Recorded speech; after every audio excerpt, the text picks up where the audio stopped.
KSRN Podcast Listeners, sesaat lagi kita akan menyimak Rise Podcast, persembahan Kingdom Business Community yang hadir untuk menginspirasi Anda dengan topik-topik kontekstual dan syarat akan nilai-nilai transformatif yang akan melengkapi setiap Anda dengan wawasan dan panduan praktis dalam menjalankan usaha atau bisnis, serta karir atau apapun profesi Anda. Simak Rise Podcast ini hingga usai dan jangan lupa like, subscribe channel YouTube Kingdom Business Community dan ikuti kanal podcast kami di Spotify, Google, Apple Podcast dan follow Instagram kami @kbc.id atau kunjungi website Kingdom Business Community di www.kbc.or.id.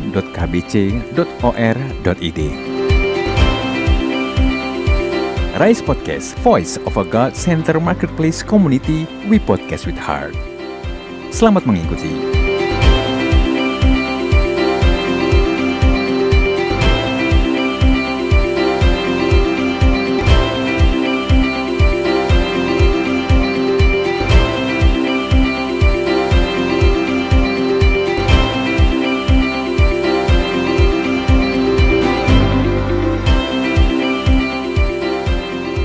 Selamat berjumpa kembali dalam Rise Podcast Kingdom Business Community di Special Edition, dan kali ini kita akan membahas sebuah topik yang tentunya ini ada relevansinya dengan revolusi industri, transformasi teknologi dan digital, dan juga yang paling penting adalah aspek leadership.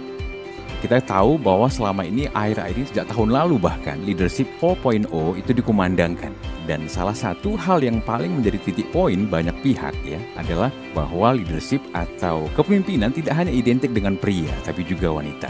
Nah, hal penting yang memang harus terus dibangun baik dari sisi edukasi maupun kompetensi adalah bagaimana mengembangkan kemampuan leadership kaum wanita Indonesia dalam konteks profesi maupun di dunia bisnis yang memang harus bisa mengadaptasi model kepemimpinannya itu utamanya di era digital saat ini. Ditambah lagi dengan kondisi pandemi COVID-19 yang sangat menguras banyak effort untuk setiap pihak, khususnya para wanita, untuk meningkatkan kompetensi mereka. Nah, dari sisi leadership, ada beberapa hal penting yang kita harus ketahui. Dari beberapa referensi yang saya ketahui bahwa sebenarnya bagaimana pola leadership kaum pengusaha wanita atau wirausaha wanita atau para pemimpin wanita yang kompatibel dengan era digital. Dan saat ini kita harus juga mempersiapkan banyak hal berkaitan ketika kita harus berada dalam iklim kompetisi yang juga tidak mudah bagi para wanita dalam memimpin usaha, organisasi, ya, dan juga ketika mereka harus berdampingan dengan para pria ya untuk mempraktekkan leadership model sesuai dengan tujuan dan orientasi masing-masing. Saat ini kita bersama dengan narasumber kita yaitu Pak Julian Fu. Beliau adalah Ketua Umum Kingdom Business Community Indonesia. Kita akan bicara mengenai leadership model seperti apa yang kompatibel di era digital saat ini. Atau bisa dikatakan salah satu aspeknya adalah di era adaptasi kebiasaan baru kalau kita bicara mengenai konteks pandemi COVID-19. Tapi juga kita bisa memberikan istilah bagaimana leadership model di iklim ataupun pola yang harus sesuai dengan revolusi industri, transformasi teknologi, dan digitalisasi. Saya sudah bersama Pak Julian sekarang. Pak Julian, selamat malam Pak Julian, salam. Ya, shalom, selamat malam juga. Menarik Pak, kalau kita bicara mengenai leadership model, yang paling saya tunggu-tunggu dari Bapak adalah sebenarnya yang pertama itu, ini kan sudah masuk tahun kedua ya, kita menghadapi pandemi COVID-19 dan seiring itu secara alamiah gitu terjadi suatu proses transformasi baik dari sisi teknologi komunikasi, industri, dan juga digitalisasi. Nah, topik kita hari ini adalah bagaimana women leadership di era digital. Sejak pandemi dan juga sejak era disrupsi atau transformasi digital terjadi, bagaimana sebenarnya pengamatan Bapak gitu tentang leadership, karakteristik seperti apa yang Bapak lihat yang khas ada di para pemimpin wanita saat ini? Ya, pertama-tama saya cerita dulu ya, karena ini bicara soal digital disruption juga, digital era. Saya bukan ahli teknologi, tapi saya ini pengamat dan penyuka teknologi. Jadi karena suka mencoba, di perusahaan, di pelayanan, saya selalu berani menantang teman-teman untuk bisa transisi ke teknologi juga. Jadi yang pertama. Yang kedua, saya berharap nantinya di dalam Rise Podcast yang berikutnya juga teman-teman dari penyaji acara bisa menghadirkan langsung pelaku-pelaku pemimpin wanita di dalam industri teknologi maupun commerce. Karena ini sudah menjadi hal yang sangat luar biasa sekali. Justru di tengah-tengah pandemi banyak terjadi pergeseran atau shifting ya. Peran wanita sama orang bilang pandemi ini paling bagus nih meratakan lahan tanding.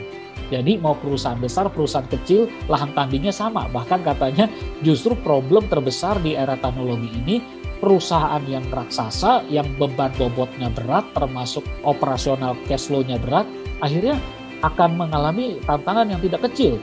Kita baru mendengar baru-baru ini Giant, salah satu perusahaan retail terbesar, mau tutup ya. Saya kemarin pergi ke beberapa tempat, wah karyawannya sedih, karyawannya waktu jual TV di sana, di retail outletnya, justru lagi bahas tentang penutupan Giant. Jadi semua kelihatan prihatin. Tapi dengan adanya pandemi ini lahan tanding jadi rata. Termasuk konsep kepemimpinan tidak ada lagi yang namanya pria dan wanita mana lebih hebat. Ini lahan tanding udah rata semua.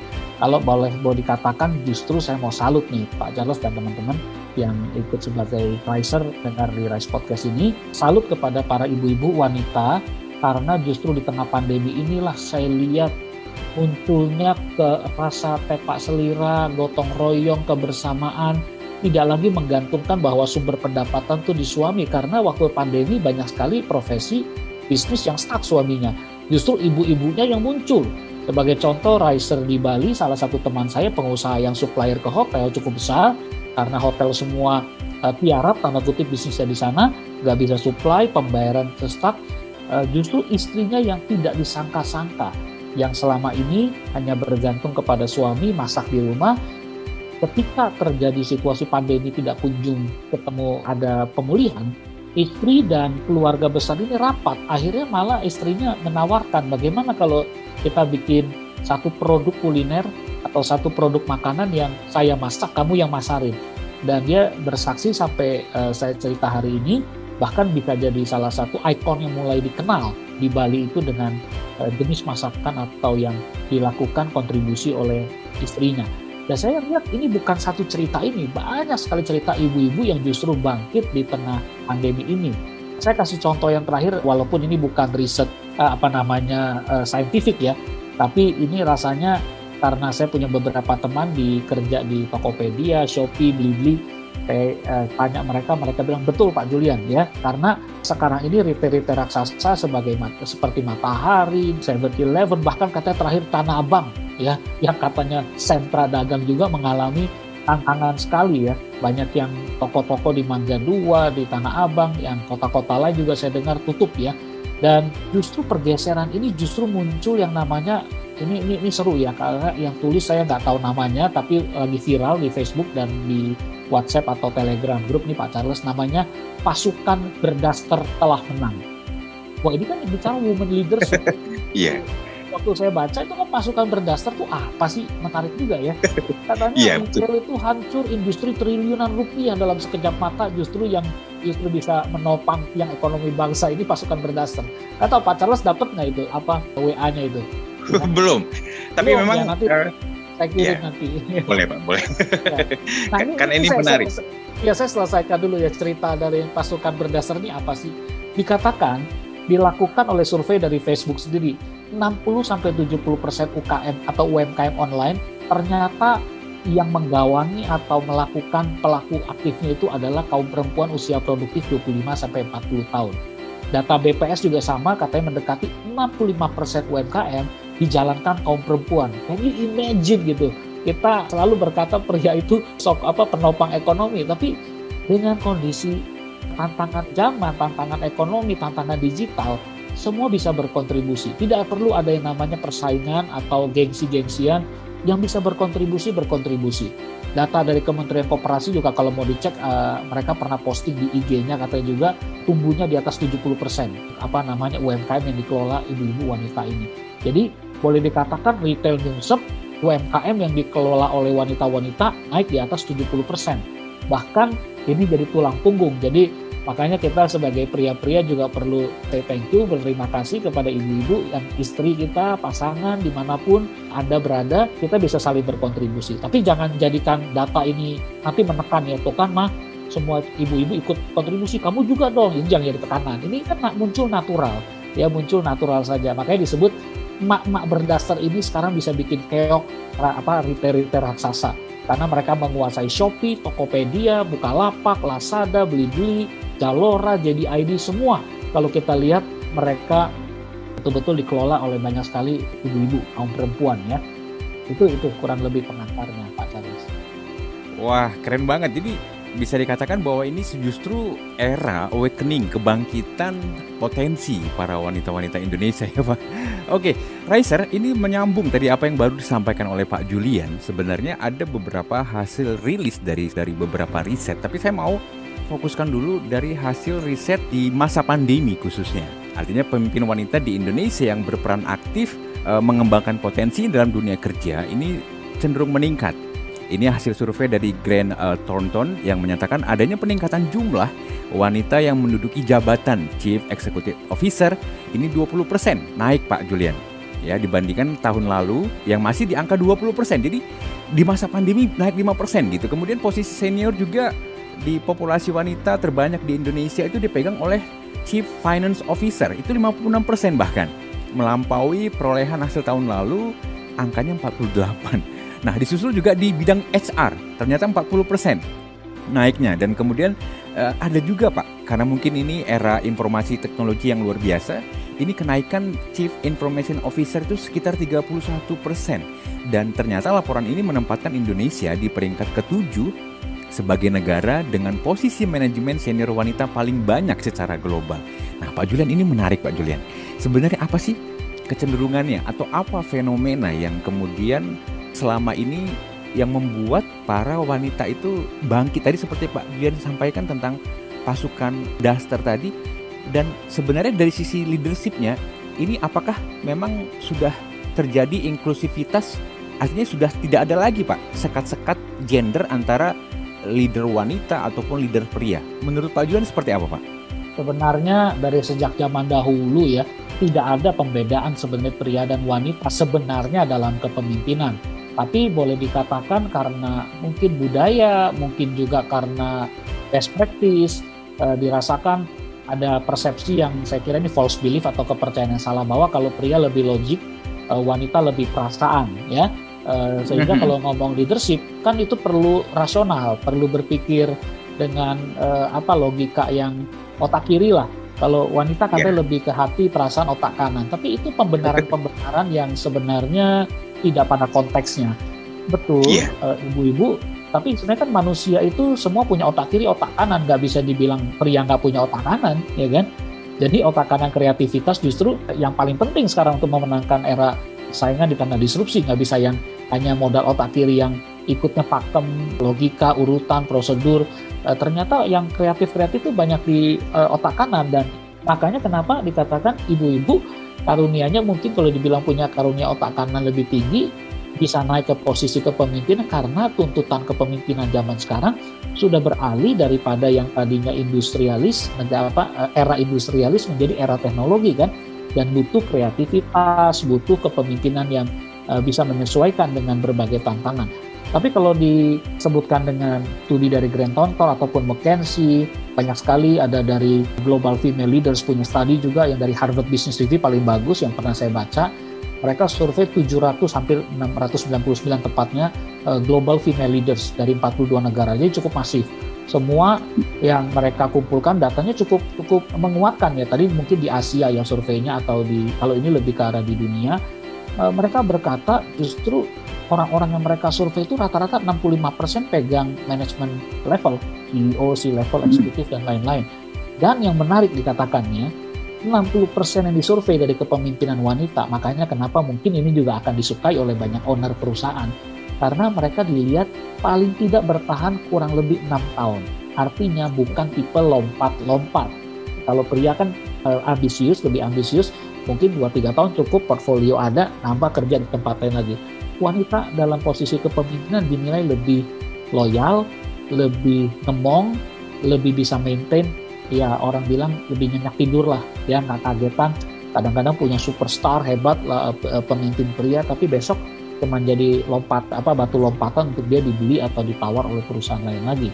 Jadi, dan jangan lupa mereka bukan pegang posisi ecek-ecek aja, si CEO mungkin perusahaan kecil, ya. Dari 700 yang disurvei oleh Harvard, 40% ya hampir pegang perusahaan lebih dari $500 juta. Jadi nggak kecil, ya. Dan mereka tersebar di 14 industri kunci, dari service, bank, retail, dan lain-lainnya. Jadi kalau mau diintisarikan, sebenarnya posisi kepemimpinan dari Tuhan pun tidak pernah dibilang ini gender male or female, tapi budaya, best practice, keadaan lah yang seringkali membuat kondisi seperti itu. Nah, kalau Pak Charles tadi bilang teknologi, lebih sulit lagi wanita memimpin di teknologi. Walaupun kita dengar sekarang sudah breakthrough ya, Sheryl Sandberg, CEO-nya Facebook, Chief Operating Officer Facebook. Kemudian kita dengar juga YouTube, ya. YouTube itu kan dipimpin oleh seorang pemimpin wanita juga, Susan Wojcicki itu. Jadi sudah mulai banyak, tapi ada kata-kata yang menurut saya cukup menohok ya, dari Ibu Melinda Gates. Ini lagi ada kemarin isu besar tentang keluarga, tapi kita nggak bahas itu. Tahun 2018 Microsoft dan jaringannya melakukan penelitian. Walaupun orang mulai bilang pemimpin wanita itu mulai bisa diterima, tapi kalau bicara startup, company startup, investor itu dia lihat ya rata-rata dari semua investasi yang dilakukan oleh investor, hanya kurang dari 3% yang mereka berani berinvestasi di perusahaan teknologi yang dipimpin wanita. Jadi dia bilang ini prihatin sekali. Katanya percaya, katanya udah kesetaraan, gender equality, tapi udah bicara startup investment, less than 3% katanya. Ini sehingga akhirnya Melinda Gates berkesimpulan, we like to think that venture capital is driven by the power of good ideas. Kita pikir yang namanya investasi modal venture capital itu biasanya kata kuncinya adalah ide bagus. Tapi ternyata dia bilang kalau lihat angkanya yang berhasil investasi, ya laki-laki atau pemimpin pria yang paling banyak pegang jumlah tanda kutip memenangkan kompetisi dalam mendapatkan funding tersebut. Jadi ini juga kenyataan yang kita harus lihat bahwa ke depannya kita harus berani memberi ruang lebih banyak. Itu aja. Iya, ini memang senada Pak. Artinya gini, salah satu ada gerakan perempuan itu namanya Generation Girl gitu ya. Dari VOA Indonesia itu kalau kita kutip itu mereka memberikan statement bahwa keterwakilan perempuan di profesi teknik digital ini cenderung masih rendah. Ini masih data tahun ini, tapi bulan Januari. Dan ini ada relevansinya dengan tadi yang Pak Julian sampaikan. Ketika perempuan akses teknologi, akses kemudian tadi Pak Julian sampaikan akses permodalan itu masih sangat terbatas. Ini pasti ada penyebabnya Pak. Sebenarnya boleh tahu, kalau menurut Pak Julian, apa sih yang menyebabkan? Apakah ini ada pemahaman atau perspektif yang skeptis gitu terhadap pola leadership perempuan? Menurut Pak Julian sebenarnya bagaimana? Survei sekali lagi bukan kartu mati ya, artinya itu kan yang disurvei mungkin mereka ambil data dari Amerika Serikat. Tapi di Asia, di negara-negara Eropa, saya lihat lebih kondusif ya. Artinya nggak ada tanda kutip nggak harus mengikuti pakem tadi bahwa ya yang berhasil 3%. Saya kira kembali yang bikin gap itu adalah diri kita sendiri ya. Sebagai contoh ini perspektif global ya. Saya langsung masuk tadi kalau diceritakan woman leadership in digital era, saya masuk perspektif global. Ini walaupun guyonan, lelucon, tapi saya pikir ada benarnya juga ya. Saya dikirimin satu foto ya, image ya. Ada survei, inilah negara-negara yang paling terdampak oleh coronavirus, yang artinya korbannya banyak, pengelolaannya buruk, tingkat infeksinya tinggi sekali. Amerika Serikat, Brasil, Rusia, Spanyol, United Kingdom, England, Italia, India terakhir yang kita dengar, dan Prancis. Dan dikasih lihat semua presidennya itu cowok semua, dari Amerika sampai India ya, atau pemimpinnya itu pria semua. Tapi dikasih lihat lagi, inilah negara yang dianggap berhasil mengelola atau menjaga supaya krisis coronavirus ini tidak berdampak besar, dan berhasil beberapa bahkan tingkat penularannya jadi kecil sekali. Jerman, Taiwan, New Zealand, Iceland, Finlandia, Norway, dan Denmark. Dan ketika dikasih lihat pemimpinnya perempuan semua, ya dari Jerman. Semuanya perempuan ya Pak? Semuanya perempuan. Jadi dia kasih kata-kata di bawahnya lucu ya. Now you know why you have to listen to your wife. Ya walaupun ini Iya betul. semacam apa ya, orang bilang meme ya. Tetapi saya pikir, oh iya juga ya, jangan anggap enteng loh. Ini perempuan-perempuan yang jadi pemimpin ini luar biasa karena disiplin, kepekaan, mereka lebih berhati-hati, lebih komit kepada kesehatan, makanya ininya bisa jalan aturan dan kebijakan-kebijakannya sejalan. Ini juga memberikan kita perspektif bahwa di global saja dunia mengakui loh kepemimpinan wanita. Jadi kalau ditanya masa presiden aja pemimpin paling tinggi dan perdana menterinya juga perempuan diakui, kok masa di bisnis kita nggak berani gitu loh. Itu satu negara loh diresikokan. Tapi bisnis kan cuma satu bisnis. Jadi jawabannya yang punya pandangan sempit tadi akan kehilangan momentum ya untuk mereka bisa mendapatkan talent terbaik, baik perempuan, baik pria, nggak ada urusan. Perempuan boleh punya hak yang sama, kesempatan yang sama untuk didukung ya untuk mereka menjadi pemimpin yang terbaik di bidangnya masing-masing. Wah, keren nih. Jadi kalau para pemimpin perempuan atau wanita yang ngedengerin Pak Julian di edisi kali ini bakal seneng nih. Karena Pak Julian berhasil mengangkat satu sisi yang memang, oh iya gitu, memang perempuan tuh harus seperti itu. Bisa selain memang mereka memang punya potensi yang unik, yang khas, yang tidak kalah dengan laki-laki, tapi ternyata juga ada potensi leadership yang tidak biasa-biasa. Tadi contohnya Pak Julian juga sudah sampaikan. Nah, pertanyaan selanjutnya Pak Julian. Kalau kita lihat di Indonesia sendiri Pak Julian, ini memang leadership untuk perempuan itu kecenderungannya memang dipengaruhi oleh aspek budaya. Ya, jadi kalau kita lihat dari beberapa referensi, salah satu event yang pernah mendiskusikan tentang peran perempuan ini adalah Kompas 100 Women Leaders Discussion gitu ya, yang dilaksanakan di Dharma Wangsa. Nah, ini ada beberapa faktor yang disampaikan di Indonesia dari aspek teknologi, industri, dan juga ini dari sisi budaya kerja. Sebenarnya menurut Pak Julian sendiri, di era digital saat ini, sejauh mana gitu ya, aspek budaya kerja yang dimiliki oleh perempuan itu bisa memengaruhi kualitas leadership yang ada, apalagi kalau dari sisi kompleksitas IT, dunia IT yang sekarang Pak. Ya, apalagi sekarang kemarin baru di launching untuk beberapa daerah terbatas, Telkomsel sebagai provider itu melaunching 5G.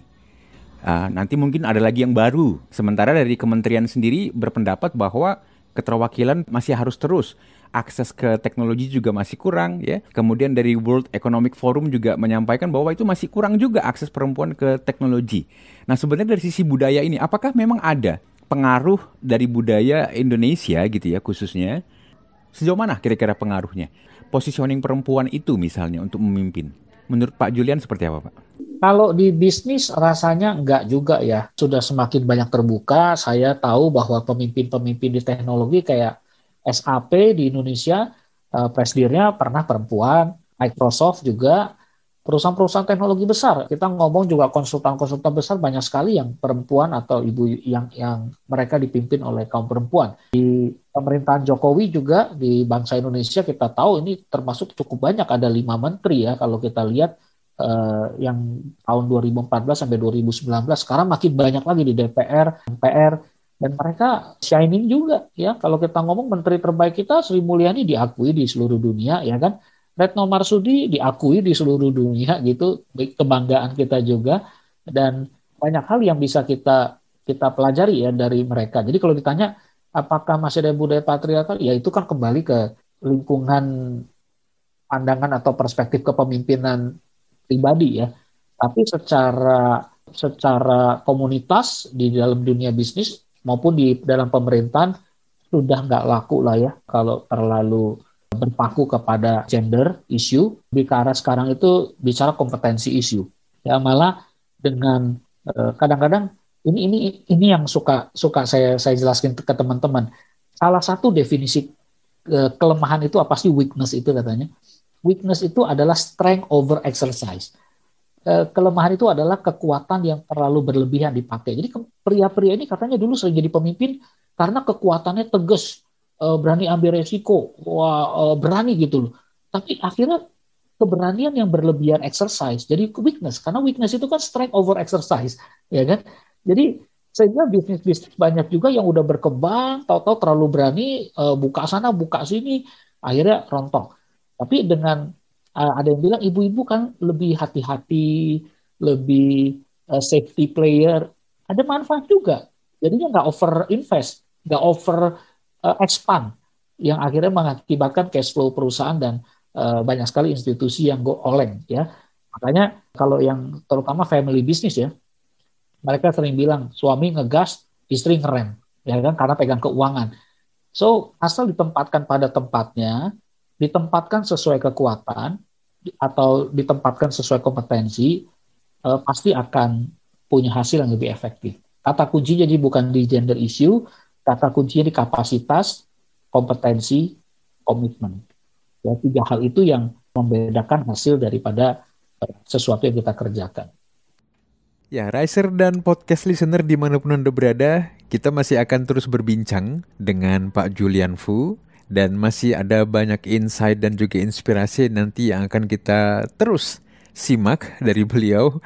Tapi saya mau ajak kita dulu untuk mendengarkan sesuatu yang istimewa di episode kali ini.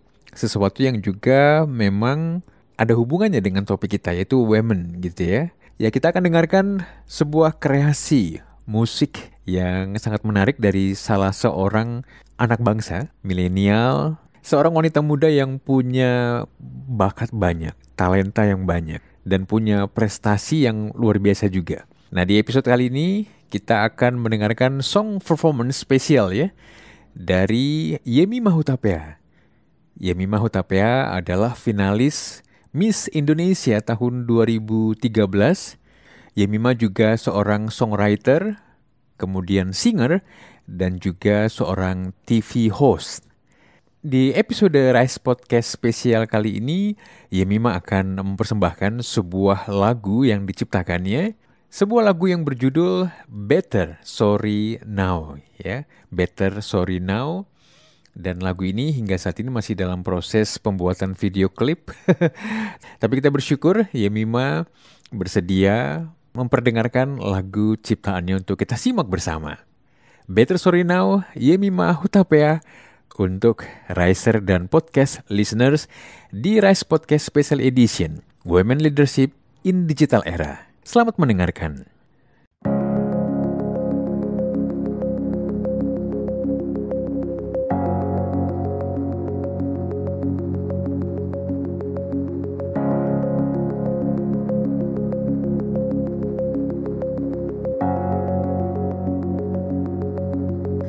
They said I had lost my mind when I decided that I wanna let you go.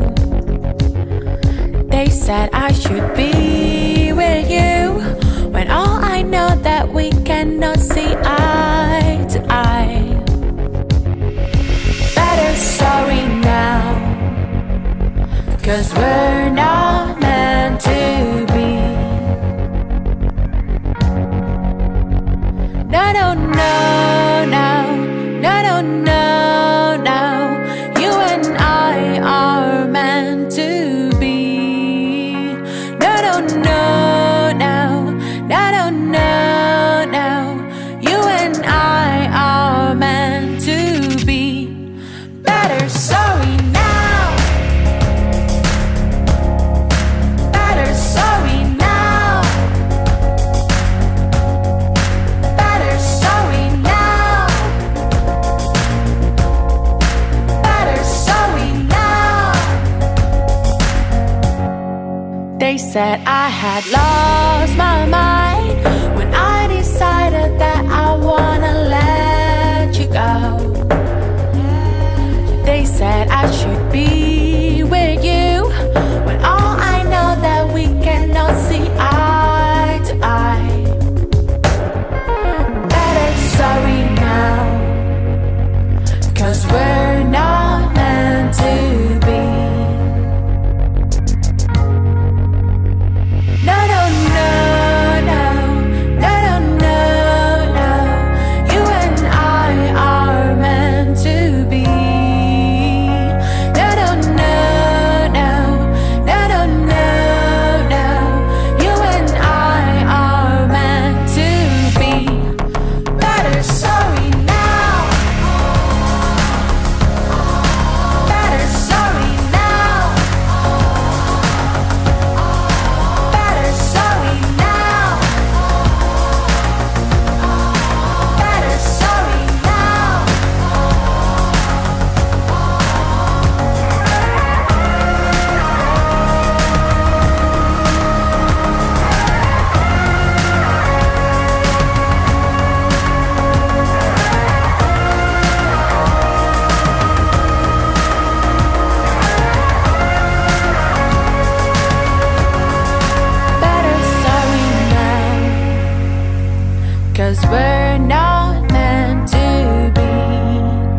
Ya, Riser dimanapun Anda berada, Better Sorry Now dari Yemi Mahutapea kita sudah dengarkan bersama dan lagunya keren.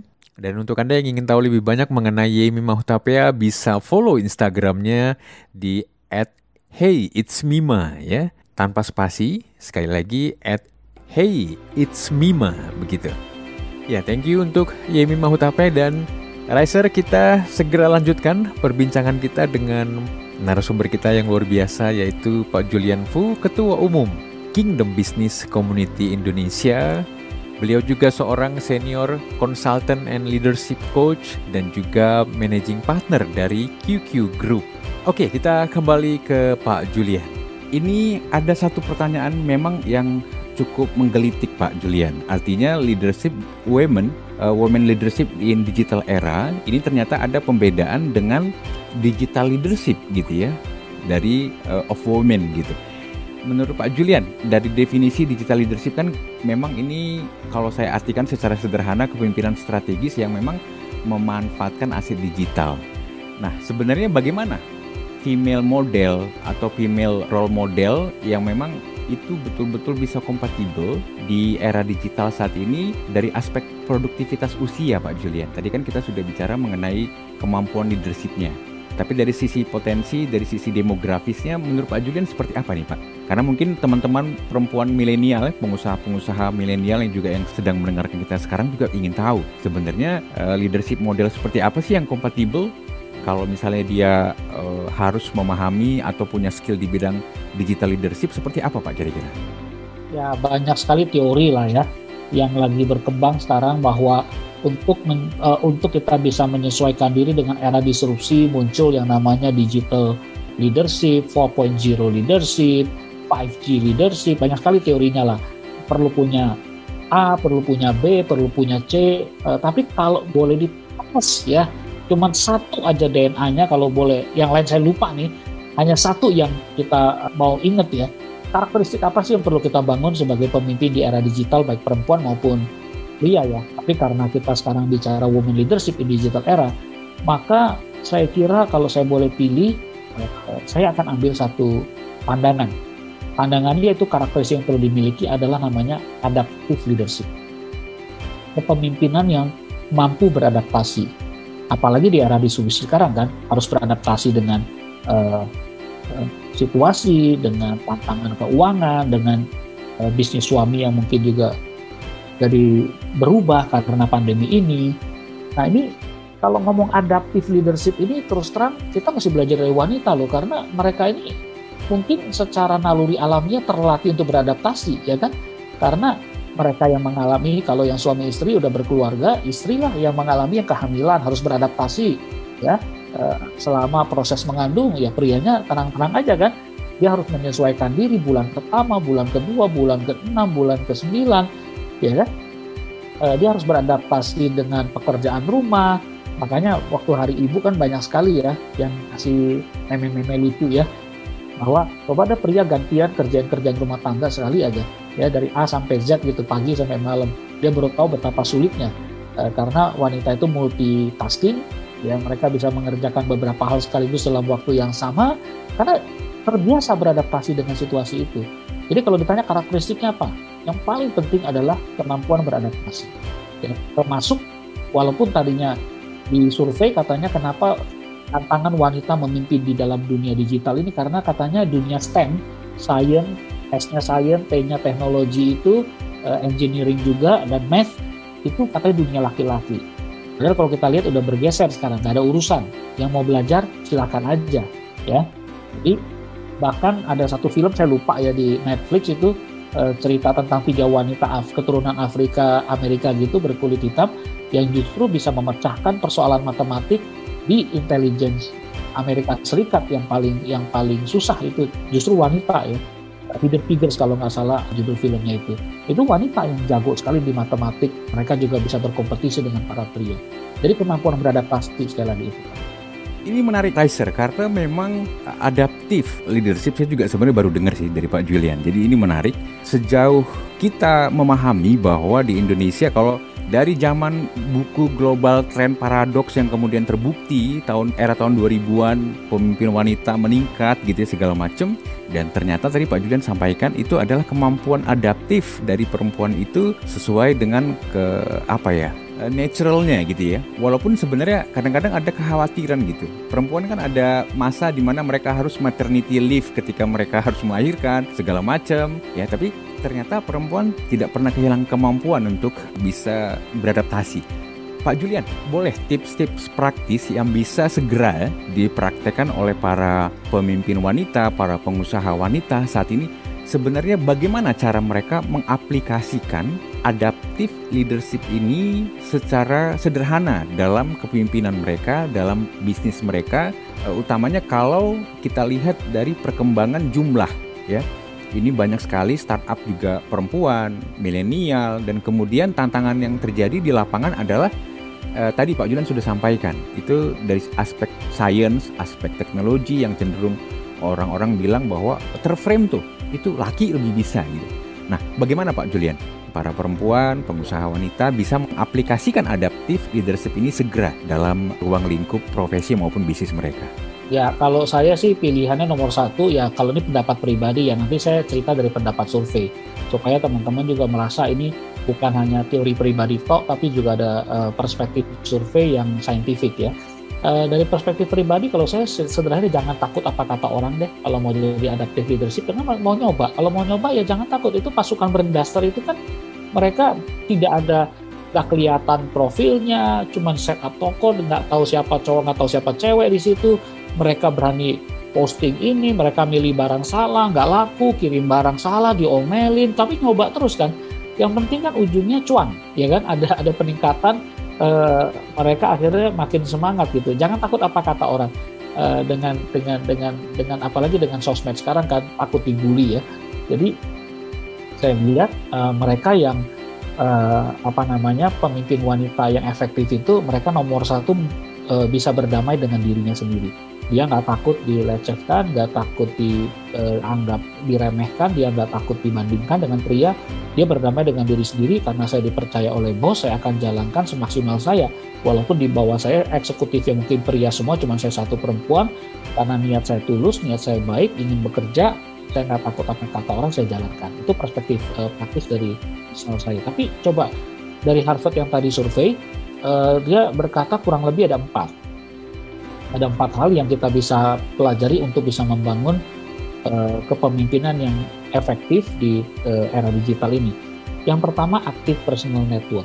Saya kira ini kena banget sama ibu-ibu sama perempuan ya, karena grup WA-nya banyak.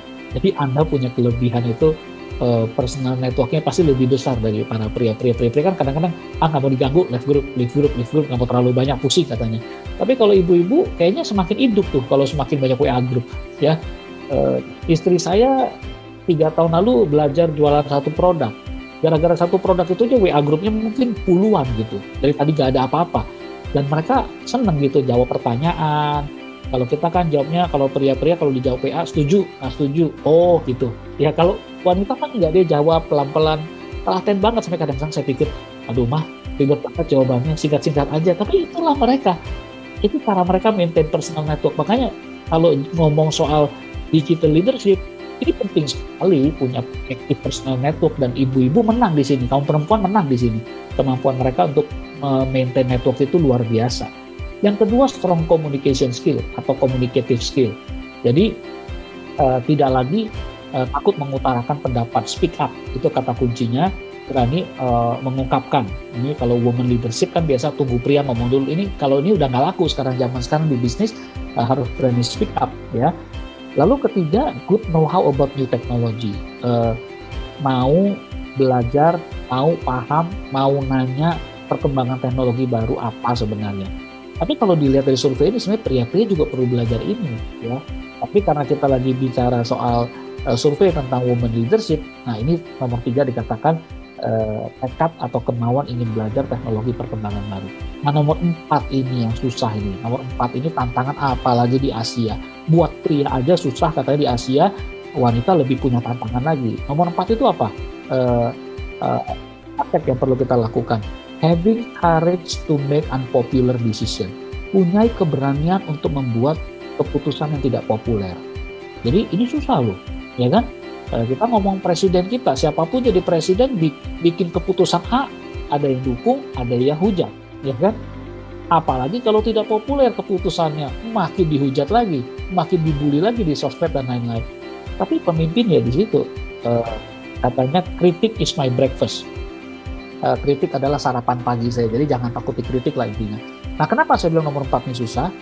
Contoh, kalau kita ngomong di dalam ranah rohani atau spiritual, karena saya dari Kristiani, saya sering dengar pengajaran, istri tunduklah kepada suami. Sehingga kalau bikin unpopular decision dianggap secara alkitabiah tidak populer tuh, ya kan? Suami bilang A, istri bilang B. Akhirnya karena pengajaran spiritual, kadang-kadang istri yang ngomong ikut aja gitu kepada suami. Tapi di bisnis nggak bisa. Di bisnis, pekerjaan, atau di profesi kita, kepentingan perusahaan harus di atas kepentingan pribadi. Jadi kalau ternyata di dalam family business atau di dalam grup besar korporasi family, ada perempuan yang ambil keputusan walaupun tidak populer karena untuk kepentingan bisnis, harus berani lakukan. Sekalipun mungkin ditentang adik kakaknya, suaminya, tapi karena demi kepentingan bisnis dia harus lakukan, ambil. Nah, ini nomor 4 yang saya bilang nggak gampang, karena kita cenderung ingin menyenangkan hati banyak orang. Tapi kalau kita bisa lakukan, ya saya rasa ini juga akan jadi hal baru yang bisa kita lihat, bahwa kepemimpinan wanita ketika ambil decision, seperti yang tadi saya cerita, negara-negara yang berhasil menekan laju coronavirus COVID-19 itu kan dipimpin wanita. Ya, mereka pasti berani tuh having courage to make unpopular decision untuk kepentingan bangsa yang lebih besar dari pribadi atau sepihak. Kurang lebih itu, Pak. Wah, luar biasa sekali Raiser. Kita sudah dengarkan banyak sekali ya insight dan juga inspirasi dari Pak Julian mengenai women leadership in digital era ini. Tadi ada beberapa aspek, kalau yang saya mau review singkat itu mulai dari aspek karakter, kompetensi, kemudian juga dari karakteristik yang khas gitu ya, bagaimana perempuan memosisikan dirinya. Kemudian tadi juga Pak Julian sampaikan ya, bahwa ternyata ada aspek spiritualitas juga yang memengaruhi, tapi ternyata harus punya kemampuan beradaptasi. Dalam artian tadi dari aspek spiritual itu justru harus bisa mendukung kompetensi perempuan dalam kepemimpinannya, memimpin dunia usaha. Pak Julian, sebelum kita akhiri, ini ada satu pertanyaan lagi, kalau Pak Julian nggak keberatan. Kalau buat Pak Julian sendiri sebenarnya, misalnya nih, apa yang harus dilakukan gitu ya oleh perempuan ketika harus memimpin banyak orang gitu yang notabene laki-laki semua. Nah, leadership model seperti apa Pak yang cocok? Karena di Indonesia sendiri dari aspek budaya tadi memang mau tidak mau harus terus dikikis ya, bahwa tidak ada pembedaan, bahwa semuanya setara. Tapi boleh tahu Pak, boleh nggak singkat sebenarnya leadership model seperti apa yang bisa dipraktikkan oleh pemimpin wanita ketika berhadapan dengan orang-orang yang dipimpinnya itu pria-pria dengan beragam karakter, misalnya beragam kompetensi, mungkin ada kompetensinya lebih, atau mungkin karakternya lebih kuat, atau mungkin dari sisi yang lain mungkin lebih dominan misalnya. Tapi bagaimana Pak leadership model yang bisa dipraktikkan? Ya, kan tadi saya bilang kalau diperas itu adaptive leadership. Tapi kalau mau ditambahin lagi, ada beberapa survei yang tambahin selain adaptive leadership mesti punya creativity. Ya, ibu-ibu perempuan biasanya otak kanannya lebih canggih lah soal kreativitas ya, cari satu solusi, nggak bisa ini cari solusi lain, kita perlu belajar tuh dari mereka, lebih berani out of the box ya kan. Critical thinking, berpikir kritis. Nah, ada yang bilang pria lebih kuat nih berpikir kritis daripada perempuan. Tergantung juga ya kan, ranahnya di mana. Kalau diberi kesempatan, dilatih, dikasih kepercayaan, tumbuh kok critical thinking, sama kayak anak kita aja dengan guru, dengan pendidikan anak. Kalau anak dikasih hafalan terus, kapan mau critical thinkingnya? Tapi kalau ditanya why-nya, mengapa, dijelaskan, dikasih questioning method, tanya lalu mereka jawab, lama-lama critical thinking-nya tumbuh. Ya. Lalu yang berikutnya resilient, daya tahan. Kepemimpinan yang memiliki resilient itu, saya kira ya kita kalau mau ngaku jujur, makanya ada pepatah berkata surga di bawah telapak kaki ibu ya Pak Carlos. Saya sering tanya kenapa nggak ada bapaknya dari dulu itu kan. Tapi kalau saya lihat ya itu kan konteksnya karena ibu yang melahirkan kita, rasa sakit bersalin. Jadi daya tahan ibu itu lebih tinggi dari kita. Kita suka gengsi aja yang pria mengakui, padahal sebenarnya daya tahan ibu-ibu jauh lebih kuat dari kita, ya. Berapa banyak coba pria-pria yang, sorry ya kalau kita lihat survei di beberapa daerah ya, sampai ada beberapa daerah di Indonesia saya dengar udah kebiasaan budaya istri kerja, suami di rumah. Kan aneh gitu. Yang punya daya juang tuh istrinya jauh lebih luar biasa. Coba perhatikan anak-anak yang sukses berjuang. Mereka sering bilang, karena saya terinspirasi mama. Ketika papa udah gak ada, mama berjuang sendirian, janda, harus menghidupi 4 anak, 5 anak. Itu banyak kali kita dengar. Inspirasi dari kepemimpinan yang mempunyai daya tahan yang luar biasa. Self-management berikutnya. Mampu mengelola atau memimpin diri sendiri. Peraturan, perencanaan. Ya, sekali lagi yang rapi-rapi rumah kan ibu-ibu udah terbiasa. Pasti self-managementnya lebih bagus dari pada umumnya ya. Kalau kita kan lihat semua yang beberes-beres itu kan kebanyakan kita bilang itu ranahnya perempuan. Kita nggak mau ikutan, padahal ilmunya tuh tinggi tuh. Ilmu beres-beres di Netflix itu sampai ada satu episode sampai kaya raya karena ada satu wanita di Jepang yang mengajarkan teknik beres-beres, ya kan, tidy up gitu loh. Sampai orang belajar lipat baju, berapa tumpuk, merapikan barang, efisiensinya gimana, ternyata tekniknya banyak, sampai ditulis buku, sampai dibikin film episode serial pertunjukannya. Lalu yang terakhir kolaborasi, ya kan, bekerja sama. Kita kalau mau jujur kembali, kita bisa belajar lagi dari ibu-ibu. Power of mak-mak ini kolaborasi kan, kita kan nggak pernah lihat the power of bapak-bapak kan, karena bapak-bapak perang sendiri. Kalau mak-mak keroyokan, ya kan, kolaborasinya jalan. Anak ribut didamaikan, kita ribut didamaikan. Kolaborasi itu natural insting juga sebenarnya dari ibu-ibu ya, dari perempuan. Jadi kalau kita lihat sebenarnya contoh keluarga saya ya, ibu saya sampai bilang, udah jaga di gudang aja ya, karena mereka juga punya bisnis sendiri. Karena kalau ketemu pelanggan lebih sabar, lebih kolaboratif, lebih enak diajak ngomong tuh ibu-ibu, lebih pinter ngomong gitu. Jadi ini 6 hal-hal yang bisa kita jadikan contoh aplikatif ya kepemimpinan di post pandemic era, yaitu kemampuan adaptif, kreativitas, critical thinking, resilience, self management, sama collaboration. 6 ini semoga kita bisa belajar juga, dan ibu-ibu atau kaum perempuan bisa kembangkan, karena you have the strength. Kalau kita mau jujur nih, saya kalau lihat 6 hal tadi, mungkin yang laki-laki sering berkata, aku menang di mana ya? Kita menang cuma di critical thinking. Ya, karena kita terbiasa mimpin karena kesempatan ya, sekali lagi pria itu banyak mimpin karena kesempatan. Tapi kalau wanita dikasih kesempatan juga banyak mimpin juga. Ya, critical thinking kita jadi terlatih ya untuk para pria. Tapi ingat, itu baru satu dari sekian banyak 5 atau 6 core competence untuk menjadi pemimpin di era digital ya. Lalu masih ada yang lain lagi, adaptability tadi, creativity, resilience, self management, sama collaboration. Kita bisa belajar. Saya titip ini untuk dikembangkan, dan semoga para ibu-ibu perempuan bisa ikut kontribusi justru di pandemi ini. Tuhan pakai para ibu, para kaum perempuan untuk bisa gotong royong membangun ekonomi keluarga buat yang sudah berkeluarga, untuk membangun terobosan baru ya, lewat pemikiran, lewat kompetensi di dunia bisnis atau profesi di mana Anda dipercayakan, dan khususnya di masyarakat. Kalau kita lihat sekarang yang diangkat di Kick and Be Heroes, banyak sekali ibu-ibu perempuan yang membuat inisiatif sosial social issue yang mereka perangi atau atasi ya, dari pendidikan kah, dari disabilitas kah, dari orang-orang yang termarginalkan kah, itu ibu-ibu yang kaum perempuan yang punya terobosan yang luar biasa. Dan inilah spirit yang harus kita bangun di tengah-tengah situasi pandemi ini. Kita bisa atasi bersama, karena women leadership adalah bagian dari history maker atau pembuat sejarah juga, baik di bangsa, baik di pekerjaan, baik di pelayanan, maupun di masyarakat. Demikian. Wah, Raiser, kalau misalnya Anda dengar gitu ya, tapi tentunya inspirasi dari Pak Julian ini nggak cukup. Karena saya sendiri sejak tadi gitu ya, sambil hosting podcast kita, saya juga sambil belajar gitu. Tapi ternyata rasanya tidak cukup. Nah, untuk Raiser semua, khususnya para pengusaha wanita atau juga para milenial ya, entrepreneur wanita yang mendengarkan saat ini, ada sebuah event yang nanti bisa Anda ikuti, di mana Pak Julian juga akan memberikan sebuah sesi yang sangat-sangat, saya sendiri sudah mengalami, maksudnya sudah mengikuti sesinya, sudah luar biasa.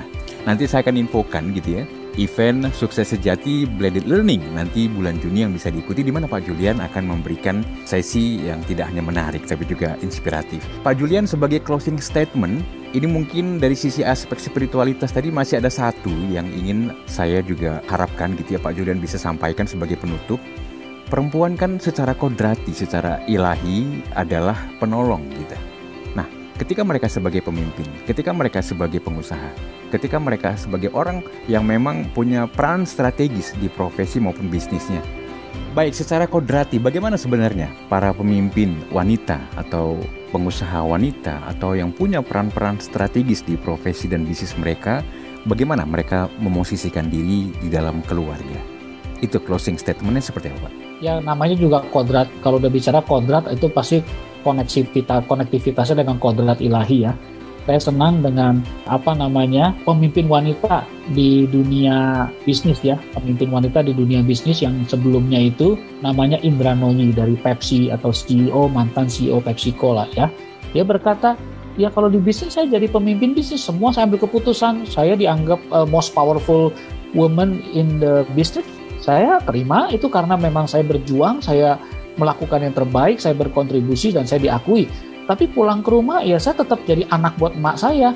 Kalau saya disuruh belanja ke supermarket ya saya belanja, disuruh beli susu ya saya beli susu, ya disuruh jalan kaki ke depan beli ya saya beli gitu.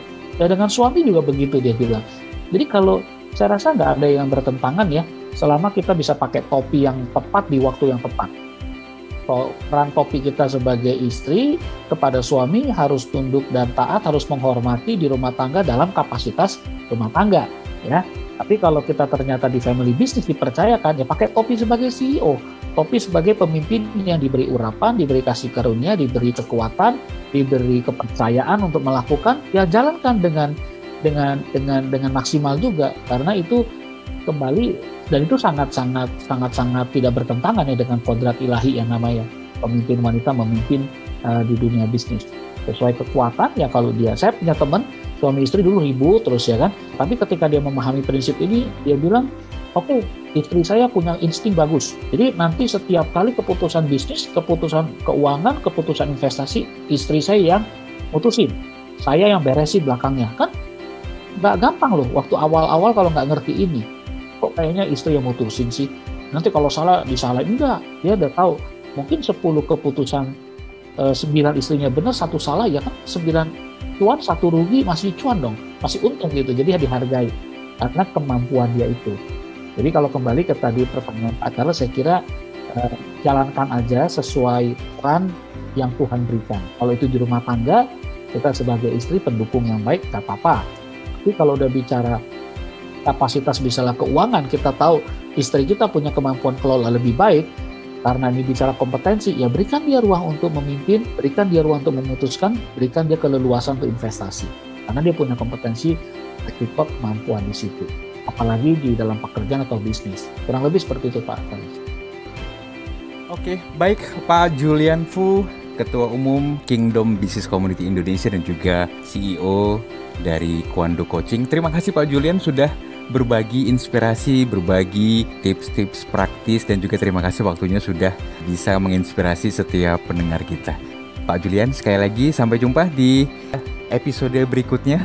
Dan tadi memang Pak Julian sampaikan, sama-sama. Ya, Pak Julian tadi sampaikan bahwa baiknya Rise Podcast kedepannya menghadirkan para leaders wanita. Kita tunggu tanggal kapan kita bisa realisasikan. Pak Julian, sampai jumpa Pak Julian, terima kasih. Tuhan berkati. Terima kasih, Tuhan berkati. Ya, Riser, tadi sudah saya sempat sampaikan kepada Anda semua bahwa ada sebuah event yang pasti event ini akan sangat bermanfaat untuk Anda yang ingin mengetahui bagaimana mempersiapkan diri, usaha, pekerjaan Anda di tahun 2021 ini di tengah perubahan iklim, ekonomi, dan juga disrupsi dan juga digitalisasi. Bagaimana Anda bisa minimal setidaknya mengetahui peta jalan, bagaimana Anda bisa tetap meraih sukses, khususnya di era pandemi COVID-19 ini. Anda bisa mengikuti Kingdom Business Community Sukses Sejati Blended Learning 2.0. Ya, sebuah program dengan kombinasi pembelajaran digital dan eksklusif coaching bersama top rated speakers dari narasumber yang berasal dari praktisi bisnis dan juga praktisi di dunia kerja. Anda bisa ikuti Sukses Sejati Blended Learning 2.0 yang akan berlangsung tanggal 12 Juni 2021. Untuk mengetahui apa saja isi program dan proses belajar ya dalam program Sukses Sejati Blended Learning 2.0, Anda bisa kunjungi www.kbc.or.id/ssbl3. Sekali lagi www.kbc.or.id/ssbl3. Dan selain Anda bisa belajar, Anda juga bisa bergabung dalam komunitas ini, berjejaring dalam ekosistem dunia kerja atau dunia usaha. Dan yang pasti, program ini tidak hanya berorientasi pada program atau event semata, tapi juga berorientasi bagaimana membangun bisnis melalui manusia dan juga bagaimana membangun manusia melalui bisnis dengan nilai-nilai transformatif yang tidak hanya akan bermanfaat untuk Anda, tapi juga untuk perusahaan, komunitas, dan juga dalam hal bagaimana terus membekali Anda dengan kapasitas-kapasitas mumpuni di bidang kepemimpinan Anda. Sekali lagi, daftarkan diri Anda, perusahaan Anda, komunitas Anda, dan juga sebarkan informasi ini kepada kolega, mitra, maupun kerabat Anda. Sekali lagi, kunjungi www.kbc.or.id/ssbl3.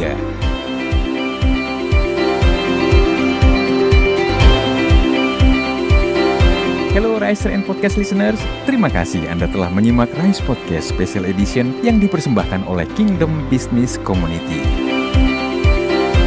Harapan kami setiap episode Rise Podcast dapat menginspirasi Anda untuk terus mengalami transformasi dalam melakukan bisnis dan profesi Anda untuk tujuan yang mulia, membangun bisnis melalui manusia dan membangun manusia melalui bisnis. Kami mengajak setiap Anda dan perusahaan Anda untuk bergabung bersama kami dalam komunitas Kingdom Business Community. Secara bersama, kita bisa bertumbuh, berkembang, dan sukses, serta dapat berkolaborasi dalam gerakan kepedulian kepada sesama untuk Indonesia yang lebih baik. Untuk dapat bergabung, silahkan kunjungi website Kingdom Business Community di www.kbc.or.id. atau hubungi Sekretariat Nasional KBC di 0817 131 257. Sekali lagi, www.kbc.or.id. Rise Podcast Kingdom Business Community. We podcast with heart. Sampai jumpa.